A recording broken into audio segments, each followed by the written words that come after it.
Hi, I'm Mark Gingras. My last video, I showed you how to interface with the Twitter API using R and scrape in tweets based on your search results. I advise you to step back and watch that video. If you haven't, you might be a little bit lost during this video. We're going to talk about cleaning the data and using some analysis techniques and creating a word cloud. Again, go back to the previous video if you haven't created your Twitter API account that's free to get these access tokens and these API secret keys. Don't forget that these keys are not public, so keep those to yourself. That's why mine are all X'd out. Okay, so for all you users out there that are still following along, I've added a couple libraries, the TM, text manipulation, the word cloud, and the PLYR and rcolor brewer. Let's go down, run those libraries, run your API keys, and set up your Twitter authorization. I've already done those steps. Now we're going to collect, I'm going to put down the first 3,000 tweets. I'm going to collect those in the tweets_trump. It's a search Twitter object that's being returned. I don't really know a lot about that object, so what I want to do after I've collected these tweets is convert them to a data frame, something that we are way more familiar with. Now this might take a few minutes, maybe a minute or two to actually happen, so I'm going to continue talking while it's gathering those tweets. So on line 21 is where we are next. It's going to convert, based on this function here, my search Twitter object into a data frame. And once that happens, I'm going to explain to you, I'm going to show you the data frame. Oh, it's already up, so let's do it. So I'm going to convert it to data frame now so I can show it to you. And that shouldn't take nearly as long as scraping those tweets. And my next line, 22, what I am actually doing is I'm telling it, the data frame, to get rid of all the columns except for the first one, because I'm only interested in that first one. So all rows, comma, first column is what I'm going to set it to. Why? Let's take a look. So I clicked on tweets.txt, and you see all these different columns here. Most of these columns are not really useful to me. They might be useful to you, so you might want to keep them or do something with them. But I'm interested in just this text one right here, the very first column. So I'm going to go ahead and just go ahead and delete the rest. And that's what line 22 does. So let's run that. And you can go back to tweets.txt. Oh, now it's a vector because it's only a single column, so you can't click on it in the view mode. So we're down to one column, that text column.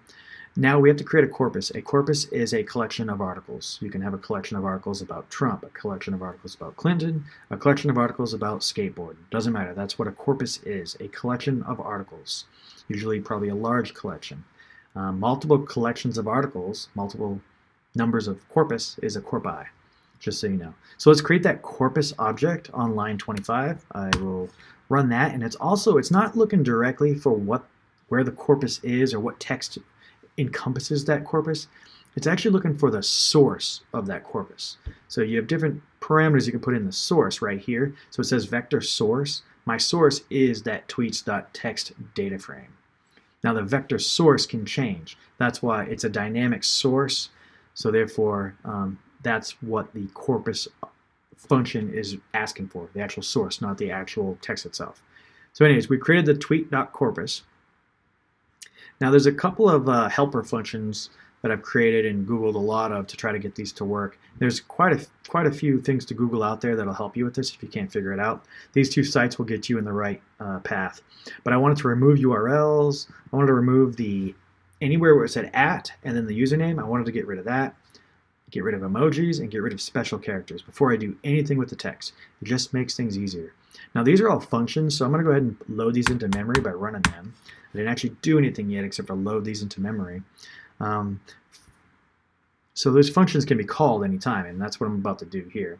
So this very first call I'm going to do is on line 35. Tweet.corpus equals text manipulation map, and then you bring it in the tweet corpus.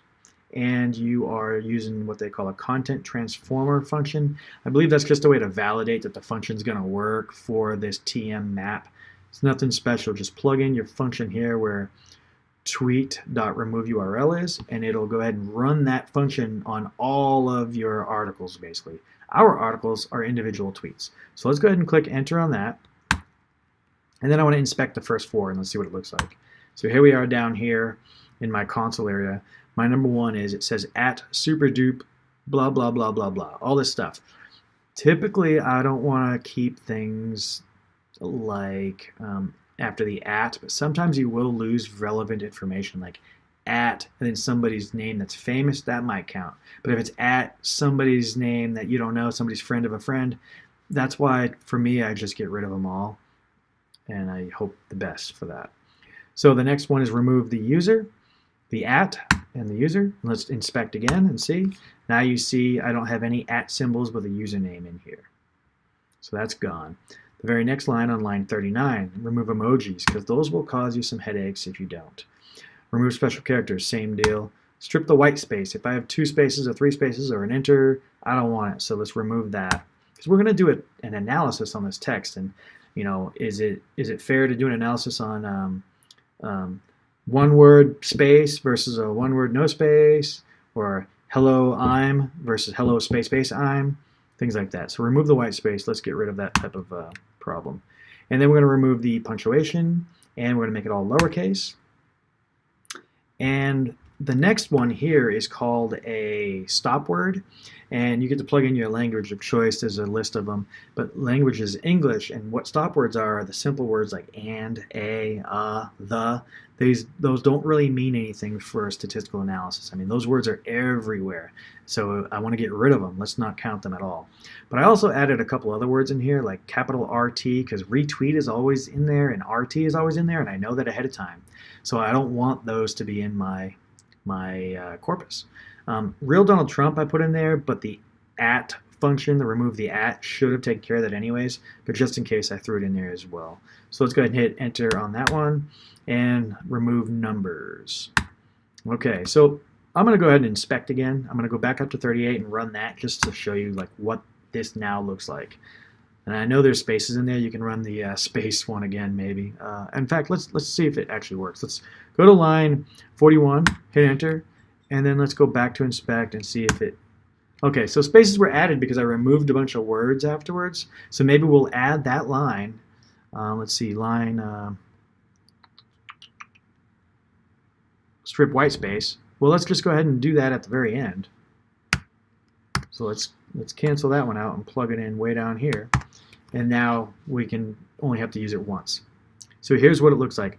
Super dope, keeps promises. Will still, you know, a lot of it doesn't make sense, but we're looking at frequency of words, how long they show up, how often they show up. Okay, so we stripped the white space. Going down, we are going to now use this thing called the term document matrix. And we're going to bring in our corpus, the one that we just cleaned up. This one here, that's 3,000 rows long. We're gonna use term document matrix, and what that's going to do is it's going to take all 3,000 articles. It's going to check for all the frequency of all the words and see which word is in which article. And it's pretty handy. In fact, I'll show you what it looks like in just a second here. So let's run that, and then we're going to run the next one because we can't really see the term document matrix in our viewer for RStudio, but we can see an actual matrix in the viewer. So let's run line 55, and so our ap.m should be in the viewer. And now, like I said, it's 3,000 articles and all the words that are in there. So it's going to be a pretty large matrix. Okay, so you see the words going down the left-hand side. I am not sure why 1 and 2 are missing. But anyways, they're going down the left-hand side.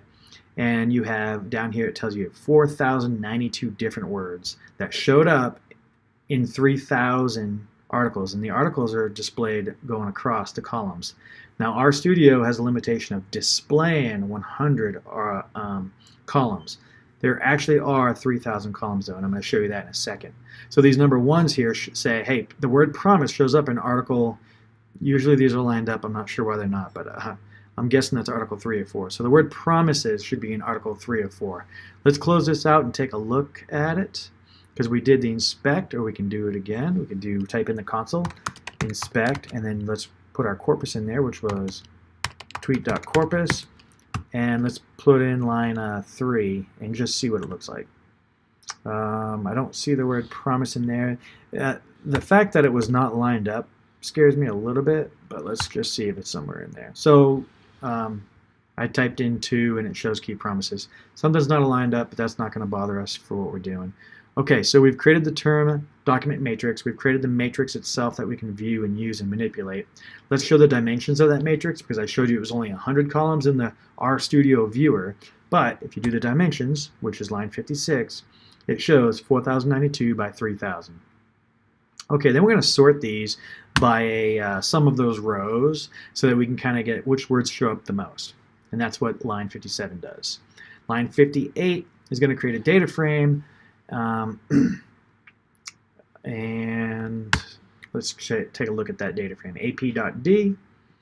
That data frame is taking the highest frequency words and is showing us basically the frequency count per word. Okay, so the next part, I create this PAL2. I didn't actually create it. I got it from the exact example from this website here, and there's a bunch of other examples too. So when you do that, it's going to create like a color palette. That way it'll reflect multiple colors when you use this word cloud. Read up on it from line 60 website. Now this PNG is going to create a PNG file, which is like a photo or an image file. Everyone should be familiar with that. It's like a JPEG, but usually no background. So I'm going to run that one, and you can change those dimensions to whatever you want, if you want it smaller or bigger. And then I'm going to run the word cloud, and then I'm going to say dev off, and dev off is basically just saying, hey, this PNG file, all right, everything that you've displayed, that's all I want. I'm done grabbing it. Okay, so learning this word cloud function here, you have different parameters you can use. Go ahead and research more on word cloud. Play with what I have here and see if you can manipulate it the way you want. But these parameters are you can easily look those up. So if you go to real Donald Trump PNG file that it just created in your working directory, if you don't know your working directory, you just type in get wd. It should be in your working directory, and mine is called real Donald Trump. Let's take a look at it and see if it worked out good. There we go. So there's my word cloud. Just created that. There's little minor errors that we had. We could clean up a little bit, and I'm curious to see what kind of word clouds you come up with. So feel free to post links or post on the blog or comment on the YouTube videos. Hope this video helped. Sorry it was pretty fast and a little chaotic, but good luck on your word cloud.